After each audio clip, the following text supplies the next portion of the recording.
Halo semuanya, pernah dengar istilah Mosto dalam kopi? Proses ini masih jarang dibicarakan, tapi sekarang mulai muncul di Indonesia. Salah satunya di Kerinci. Mari kita bahas. Mosto sebenarnya berarti jus. Dalam konteks kopi, jus ini terbentuk dari cairan alami yang keluar saat buah kopi difermentasi. Jadi ketika biji masih berada di dalam ceri dan difermentasi, sisa cairannya akan terkumpul.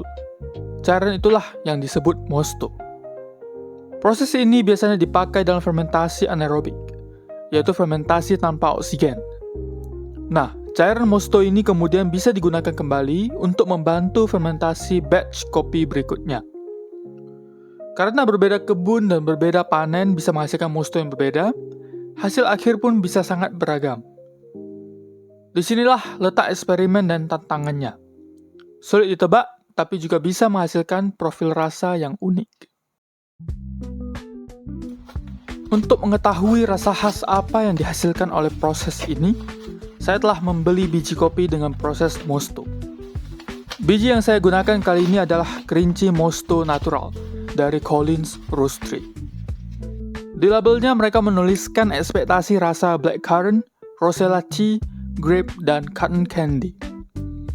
Kesan pertama playful, eksperimental, dan bikin penasaran. Sekarang, mari kita lihat apakah rasa-rasa itu benar-benar hadir di hasil seduhan.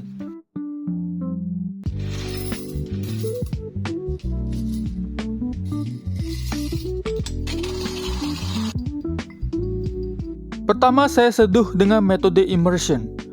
Rasa blackcurrant langsung terasa dominan, dan buat saya ini mirip sekali dengan fruity blackcurrant. Aroma anggurnya juga cukup kuat, ada nuansa fermentasi yang khas, ditambah manis yang bersih. Sama sekali nggak ada rasa pahit, bahkan kalau diminum tanpa dikasih tahu, mungkin banyak orang nggak akan nebak ini kopi. Benar-benar pengalaman minum yang beda dari biasanya. Lalu saya coba metode perkolasi pakai resep yang disarankan roastery. Buat saya pribadi, hasilnya cenderung over-extracted. Rasanya bercampur, jadi agak kotor, dengan keasaman yang tajam dan finish yang kering. Ini contoh nyata kenapa resep tidak selalu bisa diikuti mentah-mentah. Kondisi alat dan gaya seduh kita bisa memberi hasil berbeda. Akhirnya saya ulang lagi seduhannya dengan sedikit penyesuaian, dan kali ini hasilnya jauh lebih seimbang. Dominan rasa anggur, dengan body yang ringan seperti teh. Blackcurrant kembali muncul, lagi-lagi mengingatkan saya pada fruity blackcurrant. Manisnya bertahan sampai ke aftertaste. Ketika ditelan, ada keasaman segar dan juicy yang masih terasa. Aromanya funky, fermentatif, mirip wine. Kali ini rasanya jauh lebih seimbang. Bisa dibilang saya menemukan titik ekstraksi yang pas. Minumannya udah enak dinikmati. Meskipun kalau dibuat sedikit lebih ringan lagi, rasanya bisa jadi lebih lembut. Dari pengalaman ini, saya bisa bilang kalau mosto adalah proses yang sangat eksperimental. Sulit diprediksi, tapi justru itu yang membuatnya menarik. Dengan Kerinci Mosto Natural dari Collins Roastery, saya bisa merasakan bagaimana proses ini membawa rasa yang tidak biasa.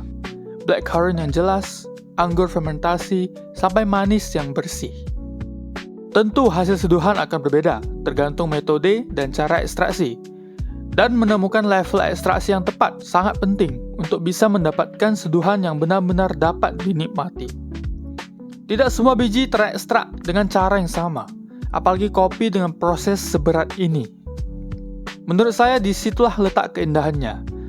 Kopi bukan hanya soal resep, tapi juga soal eksplorasi. Bagaimana menurut kalian tentang proses mosto ini? Apakah ada di antara kalian yang sudah mencicipi hasilnya? Kalau belum, apakah kalian tertarik untuk mencoba kopi dengan karakter seunik ini?